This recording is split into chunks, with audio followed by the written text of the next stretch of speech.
Dronë të dyshuar serb fluturojnë mbi Kosovë, ndërsa një sulm ndaj policëve ndodh në Jarin. Deklaratat e Vučićit për përgatitje për luftë dhe akuzat e Osmanit për taktika ruse rrisin frikën e përshkallëzimit. Ish ushtarak paralajmërojnë se në Kosovë mund të mobilizohen mbi 1000 serb në rast se Vučić i jep sinjalin. Të gjithë këta janë të trajnuar dhe të stërvitur mirë. Në këtë klim tensioni, sa larg guxon të shkojë Serbia? Ne bih nikada 100% isključio mogućnost lokalizovanog nasilja. Me perëndimin të fokusuar në kriza të tjera, a mund të mbrohet Kosova nga dhuna e mundshme? Përshëndetje të nderuar shikues, mirë se vini në edicionin e ri të Ekspozes, magazinës së përjavshme televizive të Radios Evropa e Lirë. Unë jam Valona Tela. Ndërsa presidenti serb Aleksandar Vučić përballet me protesta antiqeveritare në Beograd, në Prishtinë pushteti mbetet i bllokuar prej muajsh në vakumin institucional.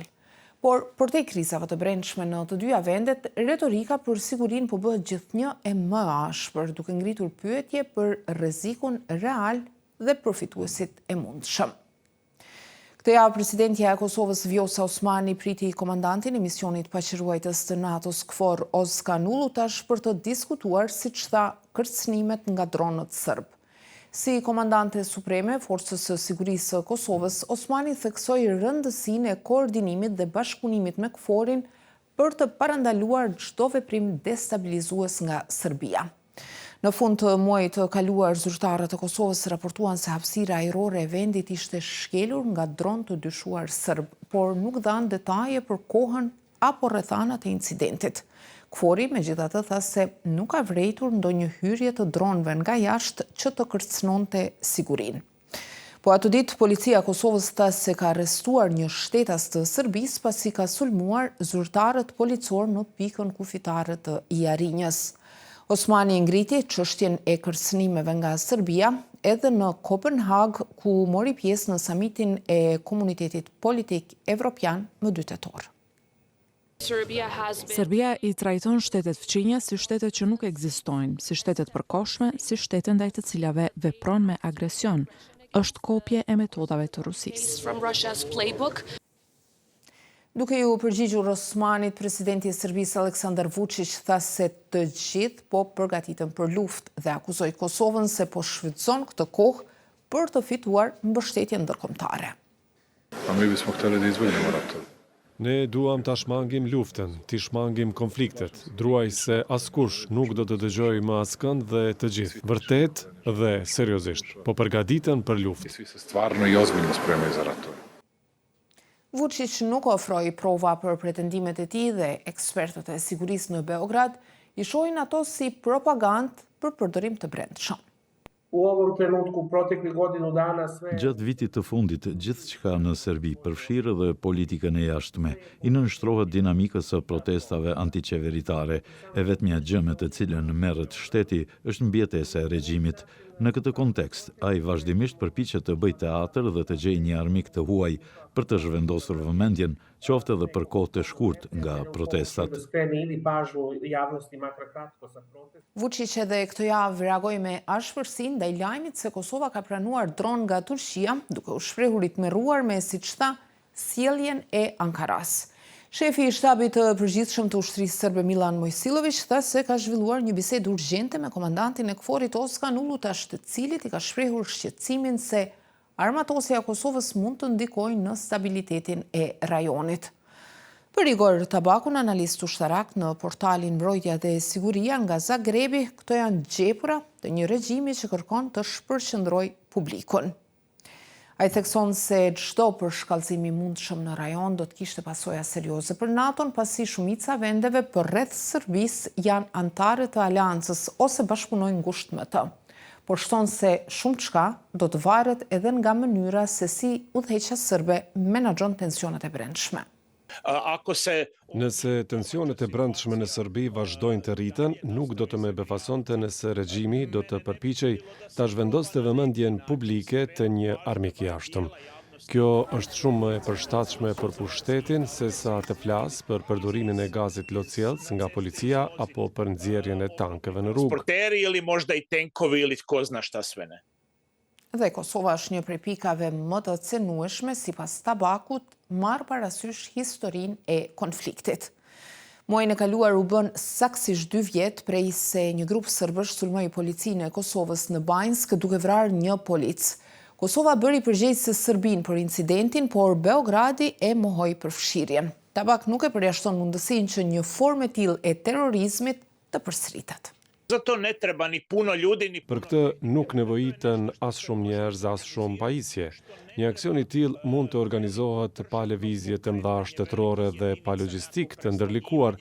Fatkeqësisht, skenarë të tillë janë të mundshëm, por për fat të mirë, ndikimi i tyre është më i kufizuar sepse përfshin më pak mjete dhe njerëz. Manje se i sredstava koristi, manje ljudi. Radio Evropa e Lirë për disa ditë tentoi të kontaktoj ministrin në detyrë të punëve të brendshme Xhelal Lesveçla dhe drejtorin e përgjithshëm të policisë Gazmend Hoxha për të biseduar mbi situatën e sigurisë në vend dhe vlerësimin e rrezikut nga Serbia, por asnjëri prej tyre nuk ishte i qasshëm.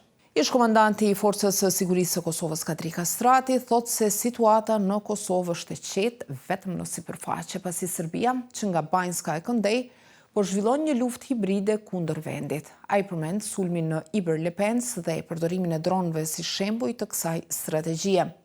Po ashtu thotë se ka informacion se në Kosovë ndodhen rreth 1300 deri në 1600 serb besnik të Vučićit të gatshëm për të zbatuar urdhrat e tij. Të gjithë këta janë të trajnuar dhe të stërvitur mirë në bazat ushtarake dhe zhandarmerisë përreth Kosovës, dhe ata jetojnë dhe veprojnë brenda Kosovës, kryejnë punë të rëndëmta, punë të veta, në momentin që ata marrin ndonjë sinjal që duhet të mobilizohen, ata kanë edhe e dinë saktë se vendin ku duhet të lajmërohen, dhe kjo është një rrezik potencial që unë e konsideroj të ardhmen.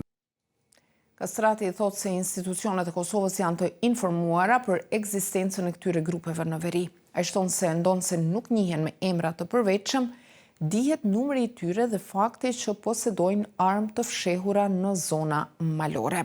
Në vitin 2023, qeveria e Kosovës shpalli organizata terroriste 2 grupe serbësh që veprojnë në veri, Brigada e Veriut dhe Mbrojtja Civile, duke argumentuar se pjesëtarët e tyre ishin të përfshirë në sulme ndaj policisë së Kosovës.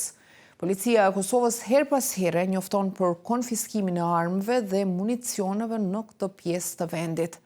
Në njërin prej aksioneve më të fundit, në mes të shtatorit, ministri në detyrë i punëve të brendshme Xhelal Lesveçla tha se policia ka gjetur municion dhe pajisje ushtarake në pronën e njërit prej 10 të akuzuarve për sulmin në Banjsk.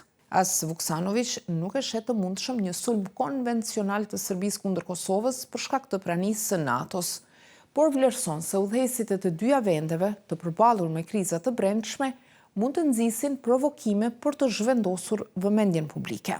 Ne bih nikada 100% isključio mogućnost... Nuk besoj se mund të ketë luftë, por nuk do ta përjashtoja 100% mundësinë e një dhune të lokalizuar në veri të Kosovës. Këtu janë 2 lojtarë të rëndësishëm. Nga njëra anë është kryeministri në detyrë i Kosovës Albin Kurti, i cili gjendet në një pozitë të paqartë për shkak të mosformimit të qeverisë së re. Në përpjekje për të shpëtuar veten, mund të marrë ndonjë vendim që trazon veriun. Në anën tjetër, kemi Vučićin që gjendet në një krizë dhe më serioze se Kurti dhe mund të pretendojë se serbët në Kosovë po kërcënohen, për shembull. Pokušao da spase... Por sa e përgatitur është Kosova të përballet me një valë të mundshme dhune. Në ditën kur pranoi mira dron kamikaz nga Turqia, kryeministri në detyrë Kurti përmendi edhe disa prej blerjeve të mëparshme përfshir kamionët ushtarak Rheinmetall.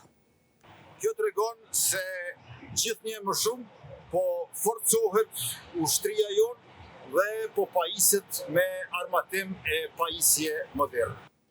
Muajin e kaluar, Forca e Sigurisë së Kosovës, që është në proces të transformimit në ushtri, pranoi edhe disa dronë të blerë nga SBA-ja, ndërsa vendi vazhdon pagesën për sistemet kundërajrore Javelin, gjithashtu të furnizuara nga SBA-ja.